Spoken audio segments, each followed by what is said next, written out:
Aunque la saga de Game of Thrones es mundialmente conocida por millones de personas alrededor del mundo, es bastante sorprendente lo poco que realmente saben estos fanáticos del universo de Hielo y Fuego. Y con eso me refiero a su fuente de origen, los libros en los que se basó esta historia. La serie trajo a cientos de lectores nuevos a este nuevo universo, sí, pero muchos se quedaron con los primeros 5 libros pensando que con eso ya eran expertos en la historia de Poniente. Pero luego se dieron cuenta de lo mucho que aún tenían que aprender. ¿Por qué digo esto? Porque fue bastante divertido ver la reacción de estos fans cuando se anunció una serie del Caballero de los Siete Reinos. No tenía ni idea de quién era este personaje y mucho menos cuál era su historia. Pues aún así es comprensible. La historia del personaje principal es una de las menos conocidas por el público en general, pero al mismo tiempo es una de las más queridas por los lectores. Pero si tú no tienes idea de qué trata la historia, pues para eso hice este video. Por lo que una vez más les doy la bienvenida al canal de Nico Reader, el hogar de las mejores reseñas del mundo literario. Y hoy, por primera vez, nos adentraremos al épico mundo conocido como Poniente. Más precisamente, al libro El Caballero de los Siete Reinos, escrito por George R. Martin. Como dije, este libro es uno de los menos conocidos de la saga de Juego de Tronos, por lo que antes de hablar de la historia y sus personajes, voy a darles un pequeño contexto sobre el libro en sí, su historia y en qué tipo de formato está realizado. Y luego iremos poco a poco aprendiendo más sobre los tiempos en los que está ambientada la historia y cuáles son sus personajes principales.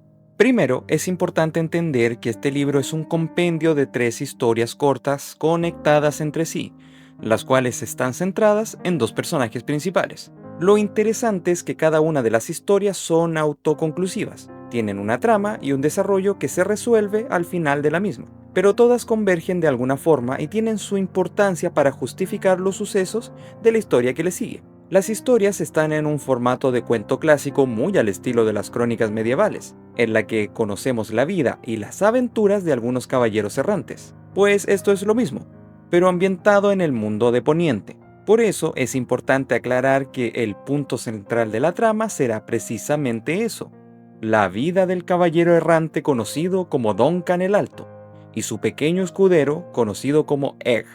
Por lo que no esperen una historia llena de dragones, criaturas fantásticas y guerras entre casas ancestrales. No, esta es una sucesión de aventuras autoconclusivas.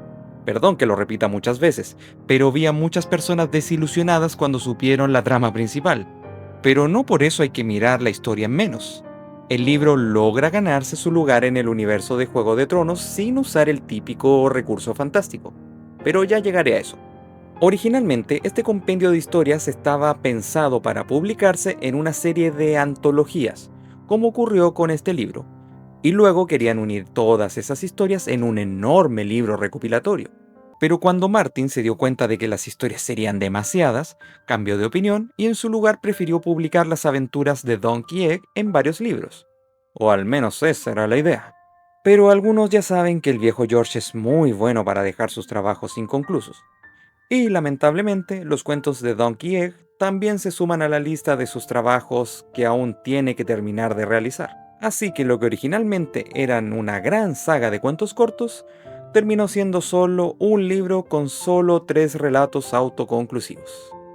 Pero en fin, vayamos al punto central. ¿De qué trata la historia? Bueno, como ya dije 20 veces, estamos ante 3 historias cortas que nos cuentan las aventuras de Sir Duncan el Alto, un caballero errante que posteriormente se volvería una leyenda en los Siete Reinos. Su historia, o más bien sus hazañas, son conocidas por prácticamente todos los caballeros de Poniente, pero aquí conoceremos su humilde origen y cómo su nombre se hizo conocido para el resto del mundo. La primera historia, llamada El Caballero Errante, tiene lugar en el año 208 después de la conquista de Aegon I, o sea, 90 años antes de los sucesos de los primeros libros de Juego de Tronos. Estamos en una época en la que los Targaryen aún gobernaban los Siete Reinos, pero ahora sin sus dragones. El punto central de la trama ocurre en el torneo de Vado Ceniza, un evento muy importante en el que Duncan, nuestro protagonista, espera poder demostrar su valía en las justas y así poder hacerse un nombre para toda la corte. El joven acaba de perder al caballero al que servía originalmente como escudero, Sir Arlan, por lo que ahora decide tomar su lugar y forjar su propio camino como un caballero honorable, aplicando las enseñanzas de su maestro. Esto les dará una idea del tono que tendrá la historia. No es una trama de política, batallas bélicas o misterios impactantes. Es una simple historia de aventuras, pero una de las buenas. El punto importante de la trama es cuando Duncan conoce al pequeño Egg, un muchacho de apariencia simple y calvo. De ahí que su apodo en inglés sea Egg, o sea, huevo. El niño se vuelve sin querer su primer escudero, con quien el protagonista vivirá muchas aventuras dignas de una trama de la literatura clásica. Pero claro, el joven Egg es mucho más de lo que aparenta. Como es una historia de caballería, está plagada de sucesos típicos de estas tramas, como las ya mencionadas justas, los duelos y también el honor. Este último punto es vital para comprender al joven Duncan. Durante su vida, ha sido testigo de cómo muchos caballeros no le hacen honor a su título. Al contrario, usan su posición para tomar provecho de los menos favorecidos. Pero él no. Duncan quiere vivir su vida como un caballero honorable, alguien que defienda al débil y luche por la justicia como debe ser. Pero en un mundo como Poniente, donde la injusticia abunda por todos lados, esta mentalidad le traerá muchos problemas. En parte, ese es uno de los recursos que mueve la trama, la moralidad de Duncan. La segunda historia lleva por nombre La Espada Leal, la cual resulta ser un marcado contraste con la primera historia. En esta trama, Duncan y Egg ya no están en un torneo con toda la majestuosidad que eso conlleva. Aquí vemos el lado B de ser un caballero, su día a día, al servicio de una casa grande. Nos damos cuenta de que ser un caballero errante no siempre significa vivir de lujos y aventuras. Muchas veces es un trabajo tedioso, agotador e incluso aburrido.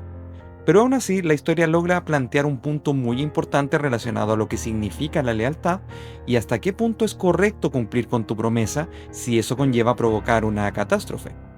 Algo que siempre caracteriza a los trabajos de Martin es su forma de retratar el realismo o la crudeza del mundo de nuestros personajes. Y eso conlleva a vivir injusticias, traiciones o corazones rotos. El temple de un caballero debe estar forjado de acero, y Duncan está dispuesto a demostrar que en su caso es así. Y la última historia lleva por nombre El Caballero Misterioso, la cual es la primera historia donde la política tiene un peso considerable. Al igual que ocurre con las otras dos historias, veremos otro lado de la vida del caballero, la vida de servicio para la guerra. Las cosas en Poniente están algo tensas debido a una rebelión, pero aún así hay tiempo para celebraciones. Un nuevo torneo Muros Blancos, en honor a un matrimonio, es la oportunidad perfecta para que los caballeros poco afortunados puedan demostrar su valía y se ganen un lugar para defender el reino. Y nuestros protagonistas no son la excepción. Claro que su viaje se verá envuelto en una conspiración rebelde contra los Targaryen que puede poner en peligro la vida de Egg, y también puede definir la lealtad de nuestro honorable caballero Duncan hacia la corona o en contra de ella. Bueno, hasta aquí podré hablar sin spoilers. Si quiero explayarme como corresponde sobre la historia y sobre sus aspectos positivos o negativos, tendré que dar ciertos detalles importantes de la trama. Así que esta es la advertencia. Hablamos mucho sobre la trama general de los cuentos a grandes rasgos, pero es importante aclarar por qué debería interesarles los personajes a cada uno de ustedes. Por ejemplo, ¿qué tiene de especial Sir Duncan el Alto? Bueno, según mi opinión, es un excelente personaje, un caballero noble, leal y de gran corazón que representa de forma perfecta los valores que deben representar las personas que están al servicio del reino y también su gente. Pero su historia parte de la forma más humilde posible. En Desembarco del Rey, ciudad donde rige el rey de turno, existe un lugar llamado Lecho de Pulgas. Es algo así como la zona más humilde y con la peor calidad de vida posible. Nuestro protagonista viene de ese lugar, es huérfano, por lo que alguien con ese origen nunca podría esperar convertirse en una leyenda. Pero nuestro querido Duncan fue rescatado de ahí por Sir Arlan, quien eventualmente entrena al muchacho como su escudero. Es decir, le enseñó todo lo que debía saber para convertirse en un caballero leal y digno de Poniente. Pero lamentablemente Sir Arlan fallece de forma repentina, dejando a Duncan solo. Ese es el punto de origen de esta historia. El momento de partida. No veremos a un caballero con un gran historial de actos increíbles y heroicos detrás suyo. No, seremos testigos de cómo este caballero se volvió leyenda. O por lo menos veremos los primeros 3 actos que lo empezaron a hacer conocido para el resto de Poniente. Uno de los primeros sucesos que definió la vida de Duncan fue su encuentro con el joven Egg, un niño que conoce casi por casualidad en una posada y que de forma rápida le pide llevarlo con él y ser su escudero. Duncan no quiere un escudero principalmente porque acaba de fallecer su maestro y no cuenta con los medios para mantener a otra persona. Pero la insistencia de Egg lo motiva a dejar que el joven lo acompañe al torneo de Vado Ceniza, lugar en el que se desencadenará uno de los sucesos más emocionantes de todo el libro. Pero antes aclaremos por qué Egg es tan importante. Pues aquí va el spoiler. Es un Targaryen. Aegon V Targaryen para ser preciso. El niño originalmente era escudero de su hermano mayor Daeron Targaryen, pero queda muy decepcionado por la vida que él lleva, lo cual involucra prácticamente solo alcohol y mujeres, todo lo contrario a lo que él considera debe ser un verdadero caballero. Luego, el joven Egg decide escapar de su hermano y como una forma de ocultar su verdadera identidad, decide raparse la cabeza, ya que como todos los Targaryen, tiene el cabello rubio casi blanco. Y eventualmente, como sabemos, se encuentra con Duncan y queda impresionado con la forma de ser del joven, el cual sí representa mucho mejor los valores de un verdadero caballero. Egg tiene el sueño de ser un hermano juramentado de la Guardia Real, un puesto sumamente honorable para cualquier caballero, por lo que ser escudero de Duncan le asegura aprender lo que realmente significa ser un guardián de los 7 reinos. Pero esa es solo la punta del iceberg de la historia de Aegon, ya que posteriormente el reino entero lo conocerá como el rey Aegon V, el improbable. Sí, el joven eventualmente se volverá el legítimo rey de Poniente, y su maestro, el caballero Duncan, eventualmente se volvería el comandante de la Guardia Real. Por eso es tan interesante aprender sobre la historia de origen de ambos. Pensar que juntos se volverán leyendas motiva bastante a continuar con la lectura y nos llena de expectativas. Y Egg, al ser alguien que se crió en un ambiente lleno de conocimiento, constantemente será nuestra fuente de sabiduría. El joven sabe mucho de la historia de Poniente y también sobre la realidad del reino, pero aunque sea muy inteligente, también es un niño algo inmaduro quien comete los típicos errores de un niño, lo cual contrasta bastante bien con Duncan, quien nunca tuvo acceso a ningún tipo de enseñanza más allá de la impartida por Sir Arlan. De hecho, no sabe leer ni escribir. Sin embargo, su temple y sabiduría logran contrastar con las de Egg, así que ambos se complementan bastante bien. Como ya adelanté, el evento en Vado Ceniza es uno de los mejores de todo el libro, no necesariamente por lo emocionante de las justas, sino por lo que ocurre después. ¿Han escuchado sobre el juicio por combate? Es un método medieval para decidir la resolución de una disputa que carece de pruebas definitorias para tomar un veredicto.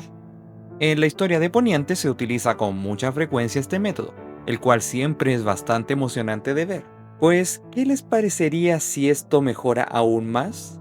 En el libro se desarrolla uno de estos duelos por combate, pero de 7 caballeros por lado. Es un momento de emoción clásica y bastante entretenido, que de hecho es lo que define la vida del joven Duncan. La razón por la que se ve envuelto en este combate es tan injusta como la vida misma, pero el cómo se desarrolla y las repercusiones que conlleva son parte de lo que se volverá la historia de Duncan. En casi todos estos eventos, la familia Targaryen será el punto clave que moverá la trama. No lo digo solamente porque uno de los personajes principales es uno de ellos, sino que los Targaryen en este punto están viviendo otro de sus eventos claves en la historia de Poniente que eventualmente causarán su caída. Me refiero a la rebelión Fuego Oscuro. No voy a ahondar sobre este suceso bélico, ya que me tomaría todo un video desarrollar toda la trama detrás de esta rebelión. Pero sí voy a mencionar que este suceso en cuestión ocurrió ya hace algunos años para los tiempos en los que se desarrollan las 3 historias, pero sus repercusiones aún se sienten en el reino.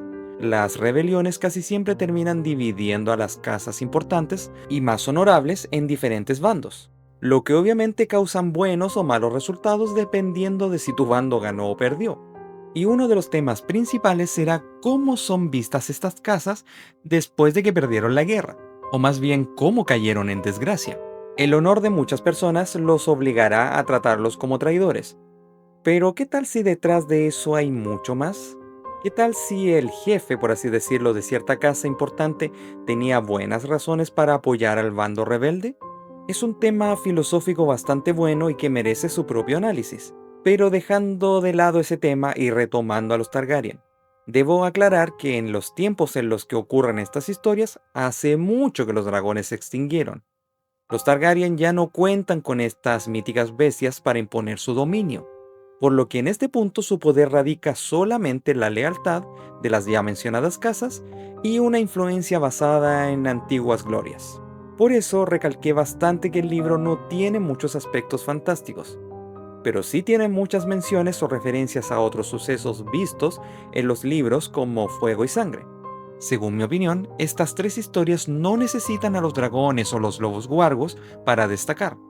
Lo hacen por sí mismas, agregando un poco de realismo necesario para disfrutar de una simple historia de aventura. Sin embargo, no piensen que todo lo que contiene el libro son cosas buenas. Tiene muchos problemas que muchos de ustedes van a notar y que probablemente hagan que pierdan el interés en continuar la lectura. Pero, ¿cuál es el gran problema del libro? Pues que está inconcluso. ¿Recuerdan que mencioné que Martin tenía la intención de crear varias historias recopilatorias en libros iguales a este? Pues eso nunca se concretó, lo cual es frustrante.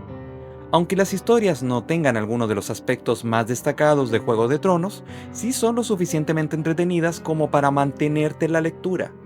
Pero el problema es que terminan de forma muy abrupta. Tú quieres saber más de los personajes y su eterno viaje. Quieres saber más sobre la vida de Duncan, sus motivaciones, su eterno romance con cierta chica y el futuro que le aguarda. Quieres saber más sobre la vida de Egg en el palacio, el sufrimiento que conlleva ser un Targaryen y sus motivaciones para volverse un caballero. Pero no, llegamos a la parte 3 y listo, se acabó, no hay más. Eso nos deja con un vacío bastante frustrante. En lo personal, le tengo un resentimiento bastante grande al viejo Martin por esta situación. Constantemente deja de lado sus historias para centrarse en otras, que a su vez también deja inconclusas para centrarse en otras. Por ejemplo, hace más de 13 años que nos debe el sexto y séptimo libro de la saga Canción de Hielo y Fuego. Libros que han estado postergados indefinidamente por supuestos bloqueos creativos del autor. Con el fin de seguir dando más material de Poniente, se dedicó a crear las historias de Donkey Egg. Pero como ya dije, también las dejó inconclusas para centrarse en escribir la historia completa de la familia Targaryen desde su llegada a Poniente, pasando por la historia de Aegon el Conquistador, hasta el nacimiento de Daenerys Targaryen en el libro Fuego y Sangre. Pero adivinen qué, ese también está inconcluso. ¿Se dan cuenta de lo frustrante que es este sujeto? Y lo peor es que creo que no asume la edad que tiene. Para los tiempos en los que realicé este video, el viejo Martin tiene 77 años. Se le acaba la vida. Y la verdad, dudo que le alcance el tiempo para terminar todos estos proyectos. Ok, ya me desahogué con lo que tenía que decir. Sigamos con el video. A pesar de las cosas que dije anteriormente, de todas formas les recomiendo que lean este libro. Es una lectura muy entretenida y bastante disfrutable, pero si se cumplen las siguientes condiciones. Tienes que ser fanático de Juego de Tronos y tienes que tener un mínimo de conocimiento de este universo. De lo contrario, no es un libro que vayas a disfrutar. Pienso que no es posible leerlo a gusto si no sabes nada sobre Poniente, sobre los Targaryen o la realidad del mundo de Juego de Tronos. Es una lectura enfocada para quienes buscan saber un poco más sobre el pasado de Poniente, sobre la vida de los personajes que, aunque no parezcan gran cosa, dejaron su marca en la historia de una forma u otra. Este es un gran mérito que le doy al viejo Martin, desarrollar de forma increíble el pasado de su obra prima. Pero lamentablemente, al ser un libro inconcluso, no puede cumplir con las expectativas. Por lo menos conmigo no lo hizo. Esperaba grandes cosas de su historia, y estoy seguro de que las hubiera cumplido si el viejo George se hubiera dignado a terminar lo que empezó. Por eso, Le doy la nota decente, pero algo mediocre, de 6 de 10 estrellas. Alcanza para ser un buen libro, pero no lo suficiente para ser un gran libro. Espero que tengan eso en cuenta cuando lo lean. Y recuerden que próximamente se estrena su serie, la cual espero con ansias, ya que al ver los trailers nos dejaron claro lo bien adaptada que fue al realizarla. En fin, eso es todo por ahora. Les agradezco mucho el haber visto este video hasta el final. Recuerden que la mejor forma de demostrar que les gustó es darle like y suscribirse a mi canal. Además, me gustaría saber su opinión sobre el libro si es que ya lo leyeron, o también si es que le van a dar una oportunidad a pesar de todo. Es muy probable que este año dedique muchos videos a reseñar todos los libros de la saga Canción de Hielo y Fuego. Si ustedes quieren que yo empiece con alguno en específico, pídalo en los comentarios. Pero me refiero a empezar con Fuego y Sangre o tal vez con la saga principal. No voy a empezar, por ejemplo, con Tormenta de Espadas o Danza de Dragones. No sean ridículos. Bueno, gracias nuevamente. Se despide una vez más Nico Reader y recuerden, incluso un caballero errante tiene su honor.